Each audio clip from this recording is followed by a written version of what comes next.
Join us and unwind with a good book. Welcome to Relaxing Reads. I'm Anne from the Morning Breeze in New Glasgow. I'm Deb from the Morning Breeze in Halifax. And I'm Simone from Breeze Afternoons in Vancouver and Edmonton. Well, Toronto author Ashley Audrain has been having a pretty amazing year. She's been getting worldwide recognition for her debut novel, which was released back in January. It quickly topped bestseller lists around the world. And that bestseller is this month's book, The Push. A tense, page-turning psychological drama about the making and breaking of a family, told through the eyes of a woman whose experience of motherhood is nothing at all what she hoped for and everything she feared. Now, we'll catch up with Ashley, the author, in just a bit. And I think we should add a disclaimer. We may have a few spoilers along the way. So let's dive in, ladies. What did you think about this book? Simone, start with you. Oh my gosh, so good. I remember you read it before me, Anne, and you had said, I couldn't put it down. So I was so excited. But in the beginning, it took me a little bit. Like, I was enjoying it as I was going. But definitely when I got to kind of the middle of the book, it picked up speed for me. And then I could not put it down right till the end. And Deb? I'm the same way. I took a little slow lead into it, but wow, as soon as I started getting through it, it was like I couldn't turn the pages quick enough. And my gosh, there were just so many emotions with all the characters. And I was feeling a bit overwhelmed when I finished that very last page, when I closed the book. And I felt the same way too. I wanted to reach out to you both and go, oh my gosh, you'll never believe the ending of this book. But I knew that you were still going through it. And I didn't want to have any spoilers out there. So I'm glad we're all ready to go with this. And we've read it from start to finish. So let's get started with some topics for discussion. In the book, Blythe struggles with feelings of inadequacy as she fails to live up to the perfect ideal of motherhood. So a bit of a layered question here. How do you think societal pressures contribute to those feelings, and what kind of burden does that place on women? Deb, I'll start with you on this one.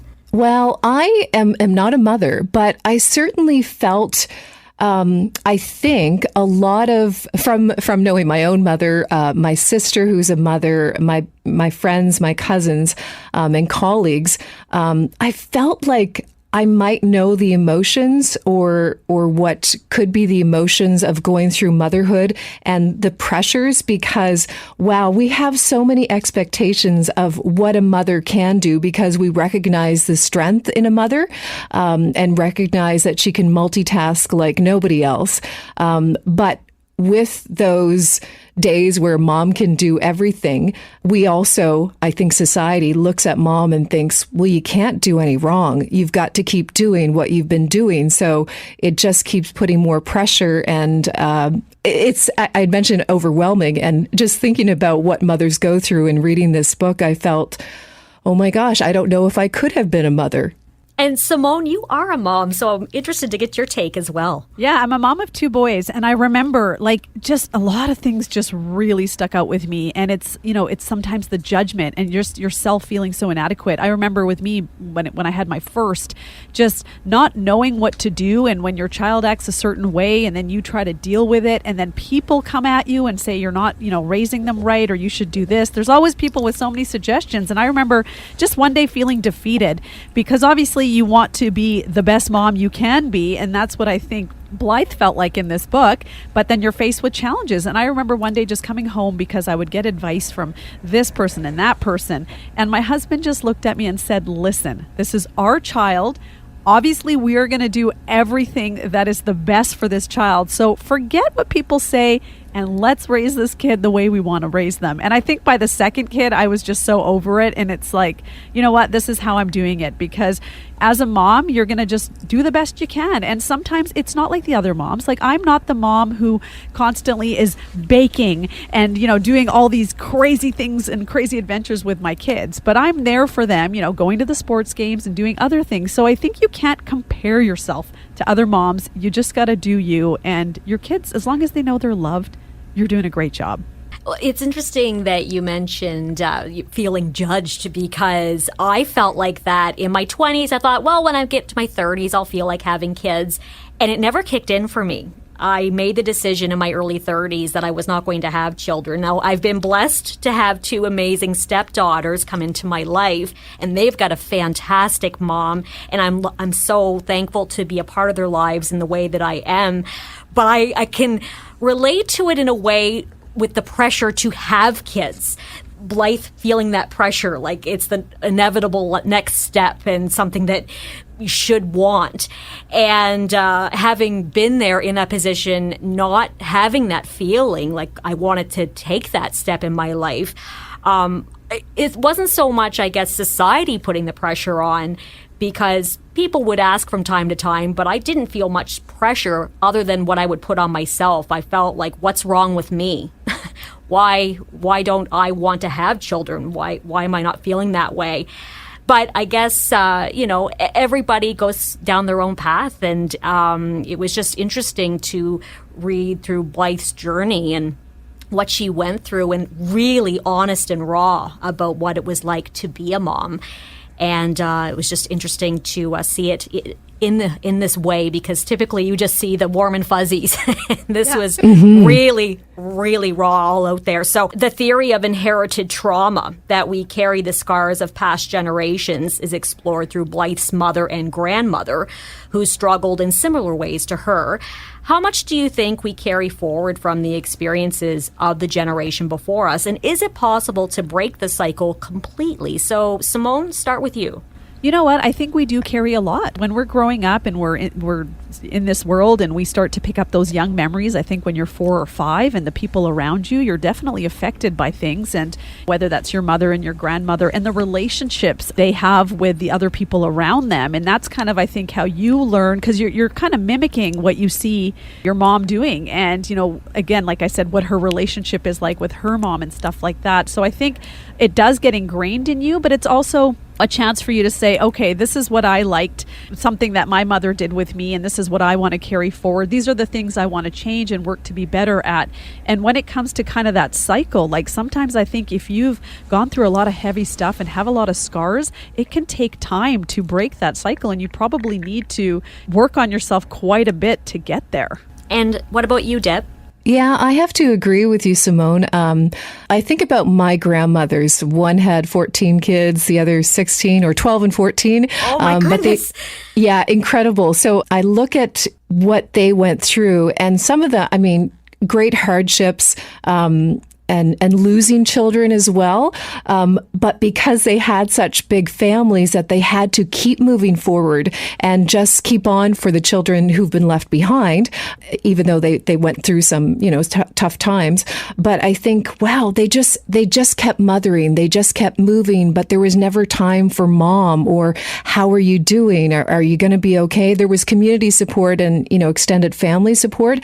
But I think the mothers who came out of those grandmothers, the daughters, the granddaughters, they've done very well, but I think they've also recognized that, we had strong women in our lives who did really well with their children, their families, but they never gave themselves that time. And I think that's where some of the women in my family have recognized, wow, it took some time to recognize that it's okay to not be that storybook mother or have that perfect setting and make it look like, no, we're okay. We can do this on our own.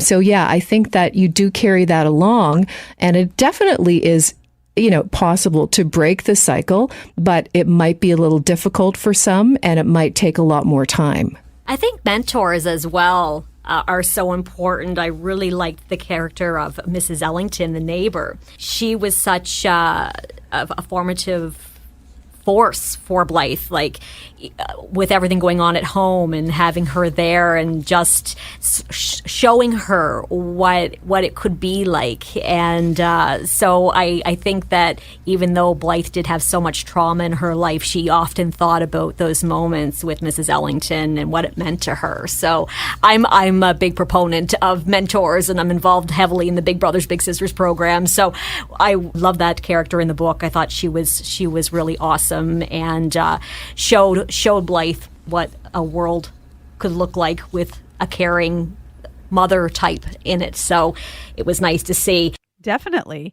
And now is probably a good time for us to bring in the author of The Push. Let's welcome Ashley Audrain. We're so excited to be chatting with you, and we've got a few questions here. That's great. Thank you. And thank you for choosing the book for your May book club. That's so nice to hear. So thank you.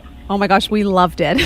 We are all fans, big fans. Oh, that's so nice. Thank you so much. So Anne, did you want to start with yours? Sure. Hi, Ashley. Loved the book. Loved it. Could not put it down. Thanks, Anne. Oh, thank you so much. You started writing this book when your son was 6 months old. How did your own experience of motherhood inform this story?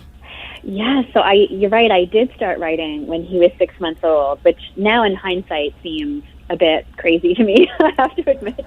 But at the time, I think I guess my own experience of motherhood, was really that there was this big difference between how I think society teaches women they should feel about motherhood, how we should act as mothers, even what we're supposed to say about motherhood.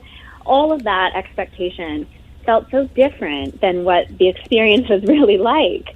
And I could see that, in my own experience and in the experience of, friends and women around me. And that really struck me as, so interesting that, we have come so far as women in society in so many ways. And yet this, deep expectation about motherhood hasn't really changed much, over the decades, interestingly. And I wanted to explore that through fiction. I really wanted to write through those expectations and what would happen in one woman's journey if motherhood turned out to be, nothing like what she hoped and everything she always feared. I mean, Blythe's experience as a mother in this book is sort of a culmination of, many of the greatest fears that I think we all have as mothers. So I think that's sort of how my own experience sort of informed the characters and the plot of this book. Well, it's interesting, Ashley, because every time I get into a book, as I did with yours, and cannot put it down and absolutely love it, I always think, oh my goodness, I hope this is made into a Netflix movie or something.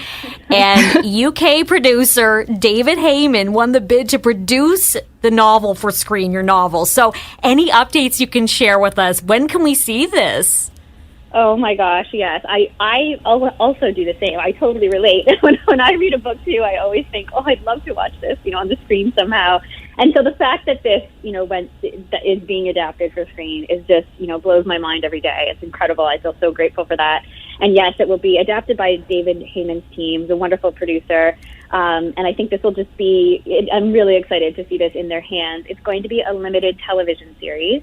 As opposed to a movie. So, hopefully, 6 or 8 or so episodes to tell the story of the push, which I'm really looking forward to. And I think it'll be quite fun to see it all come alive. I don't really have any updates to share right now, except that it does seem to be moving along, which is great. So I'll keep my fingers crossed on that. Me too. I need a new series to binge watch, so I'll keep an eye out for it. Thanks so much, Ashley. Really appreciate it. Thank you. That's actually one of the things my husband said. He's like, oh, wow, you can't put that book down, because I was reading it in the living room, and he said, and I was kind of giving him the Coles notes on it, and he's like, that should turn into a movie. I was like, it's funny that he had that thought too, because, it was good.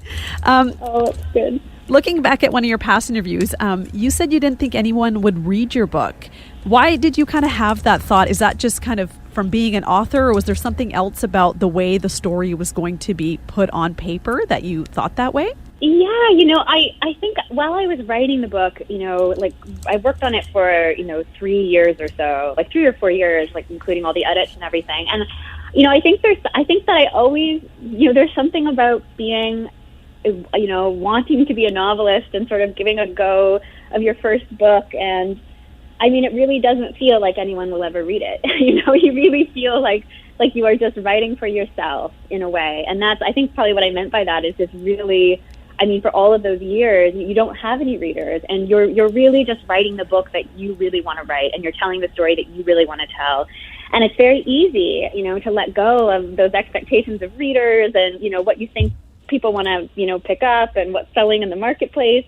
And I think because this book is so, this is a book about motherhood. It's a book about motherhood and marriage and the taboos with those. And And I think I always just felt like it was just my own story, like my own little, not my true story, but, the story that was inside of me to tell. And so it really does feel remarkable to me now that the book is out there and so many people have read it. It feels quite surreal. Yeah. Now, with the book, obviously being about motherhood and marriage, like you said, I'm a mother of 2 boys. So the relationship between Blythe and Sam was just so beautiful to me, and also so heartbreaking, because as a mother, it takes you to the place of, what if something ever happened to my child? And I couldn't relate as much to, the relationship with the daughter. Now, many times us moms look to other moms or our moms to help give us advice. With your journey and motherhood, what's the best advice you've received? Oh, yeah. To be honest with you, I think the best advice I ever got was, don't listen to advice. In a way. And I think that is good advice, because everyone's experience is so different. And I mean, I certainly could experience that in my own version of motherhood. And, I'm lucky that I have very close relationship with my mom. She's wonderful. And she's been so involved in raising my kids, and especially helping them with them when they were little. So I was lucky that way. But, I really think that motherhood is one of those spaces where we always want to give advice. I think as a mother, it almost makes you feel better to give other mothers advice or to give soon-to-be mothers advice. It's just kind of part of that motherhood culture. And in a way, sometimes I think if your experience, falls outside of the norm, if you have an experience of motherhood that does not fit that very typical common narrative, that we talk about, it can feel quite isolating and quite lonely, I think. And so I think some of my best advice about motherhood is also just, don't worry so much about, what everyone says it should be like. Everyone's journey is going to be different. Yeah, and obviously as a mom, you're always trying to just do the best you can and love your child. So at the end of the day, that's kind of the only thing that matters outside of some of the other things you're judged on. Yes, absolutely. Absolutely. You're right. So, Ashley, I don't know if you set out to do this, but I think that your book could be somewhat of a self-help book. I think it's a great chance for a lot of people to come together, not just moms and their girlfriends, the women in their lives, but, the guys as well, the men in their lives. A great discussion about women have to do so many things. They go through so many changes in their lives, whether it's, with their own body or, with their children, with themselves. The expectations are so high, so there's not really a lot of room for failure. But I think it just opens up the discussion to be more open and honest about what's going on. Thank you for saying that. Thank you. Yes, I think the most surprising part about publishing this book, and something I just didn't see coming or expect as part of the experience, is really hearing from readers, of all kinds and all different circumstances, reaching out to say, something along those lines, like how the book has helped them in their own experience of motherhood or in their relationship, or also in their own relationship with their mothers. This is very much also a book about sort of the mothers we come from, in the history, sort of the maternal history that we carry, whether we want to or not, and how that can give us anxiety or feel like something that we want to change but we don't know how. And so, since the luck, I've heard actually also from expectant fathers or new fathers, who have emailed me or messaged me to say, I'm not in this world. This world is so unfamiliar to me, but they will now have different conversations with their partners than they would have before reading the book about, the honest parts of motherhood and how it can really feel and what it can really be like. And that is so meaningful to hear as a writer, for sure. And can we expect a follow-up? I mean, we're looking forward to it hitting the screen, but how about a follow-up book? Yeah, I'm working on a second novel now, but it's not a sequel to The Push. So I know I do, without giving any spoilers, I do leave a bit of a cliffhanger at the end of this. I've heard a lot from readers about, what happens next and, people wanting to know. And I don't know if I have all those answers, but so I there's no sequel coming. I'm working on a second book that's, a different plot and different characters, although it does touch on a lot of the same themes. Okay. But I guess, what, it's best that way, because you gave a lot to each of the characters, and no matter where they stood with your readers, I think there was a lot going on with each one of them, so you could empathize with them on some level. Thank you. Thank you. That's nice to hear. Yeah, I think there's, you're absolutely right. There are a lot of opinions about, the main characters in this book and people loving them or hating them or, feeling somewhere in between. And yeah, it was important to me that, no matter how you feel or what side of the fence you're on in this story, that you have empathy for sure. So that's nice to hear. Thank you. You're very welcome. How I sounded in the last page, Ashley. I was like, and that's how I ended with the book. Yes. That was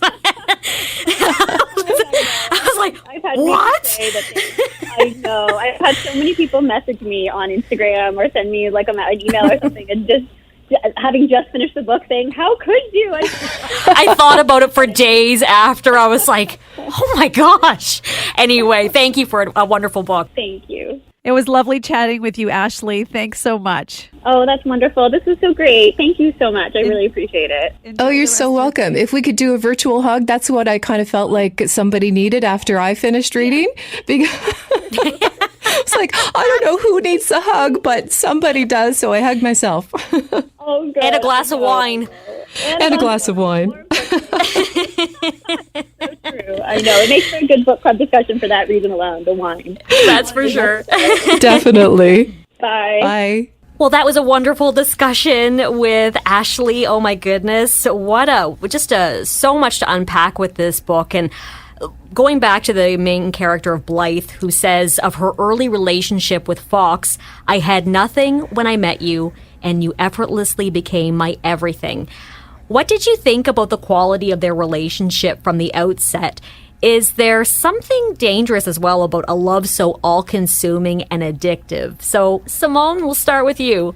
I think there is something dangerous about that because, I think it's nice to be lovey-dovey. It's nice to want to do everything for your partner. But a lot of the times, like even you see, you read this in the book where she's like, you wanted this, you wanted me to be this way. And I think it's surrendering yourself to, be the kind of person your partner wants you to be, where it can get a little bit dangerous because it seemed like a lot of things she was doing because he wanted. And I think in a partnership, you kind of have to come at it together. And as you grow together, like we saw in this book, you do grow apart, things change. And especially when you throw kids into the mix. I tell people this about my own relationship. We were never the kind of couple that was always all consuming. But as soon as you have kids, then you play into, again, like how you parent each child because you were parented differently. And there was room for those challenges to come up. So I think if you give yourself too much to someone and you don't kind of stand your ground on a lot of things, then it becomes a challenge. And even with Blythe, he was great at comforting her, but when she was going to him with concerns and stuff, he just brushed them off. And I think when you're kind of just in that, when your partner doesn't kind of see that in you, I think that's definitely a red flag and definitely dangerous. Yeah, for sure. She certainly was looking to him for something. Please acknowledge it. And she never did quite get that. And Deb, you're a single lady on the dating scene, as far as I know. I think you are. And I'd be interested to know what you think of this. Is this an all-consuming love that you would be interested in having? Well, it's funny because there have been a couple of relationships where they were more into it than I think I was. Not that I didn't appreciate what was going on at the time, but there were times where it felt uncomfortable and okay, there's not much breathing room. Okay, I get it. You admire me. I admire you. This is wonderful. But you get to a certain point. I didn't, not like that. But I think that there could be a little bit of a danger zone where, oh my gosh, who am I now? Where is my identity? Whatever happened to that? Who have I become? But when you see that type of a romance on the screen, like in a, some wonderful movie, and it seems quite beautiful, but when you dissect the relationship, I don't know how great it actually is if you don't, if you're not equal on that. Yeah, it puts a lot of pressure on, I think. It sure does. Yeah, and it seems almost doomed to fail, as she could never really live up to the unrealistic relationship expectations that she's even built up in her head, and what Fox really, I guess, expects of her to be without really having that back and forth conversation to sort things out. So it was interesting to see how it played out, and I guess I don't want to. I feel like I'm worried people haven't finished the book, but anyway, they break up. So there you go. Spoiler alert. Were you surprised by the nature of Blythe and Gemma's relationship? Even though it was based on a lie, do you think there was real friendship and understanding there? Deb, we'll start with you. Yeah, sadly, I think, it was a real friendship. And initially I was a little concerned, like, oh, how is this going to unfold? Oh no. And then the more you learned about their relationship, I thought, oh gosh, this is like, I felt for both of them because I truly did believe that they needed each other and that they created this great friendship, despite it being based on a lie. And Simone, what do you think? You know what? I really enjoyed their relationship. And I felt like if this was me, I would do something similar. Like when your partner, if your partner is cheating on you or has moved on, you're so curious when there isn't really a valid reason as to why they strayed and why, like, who is the new person they chose? How do they, equate to what you're like? So with her, just from anything from her being a mom and in her 40s and feeling a certain way about her body and everything she's been through, to seeing this new woman your partner is with who's young and she's blonde and she seems to have everything going on for her, that curiosity definitely spikes. And it was also her way of getting answers, because she wasn't getting it from Fox and she needed to know, because she said every time I asked him about it, he didn't say a thing. So as a woman, you need closure. And I think Gemma was giving her the closure she needed. And then when the friendship was there, she, in fact, I think really started to care for her more than just like a mistress. It was like, I need to tell you about things that may happen. She really wanted to be there for her. So in that way, like, I see Blythe was a good person and she was trying to help. And so I think, in the end, she did care obviously a lot more for her than Gemma cared back. Well, I agree, and it felt very real, although Blythe was hiding her identity, like literally wearing a wig and hiding. But I don't think she was hiding who she was, if that makes any sense. Like she was still everything, well, I guess, who she wanted to be.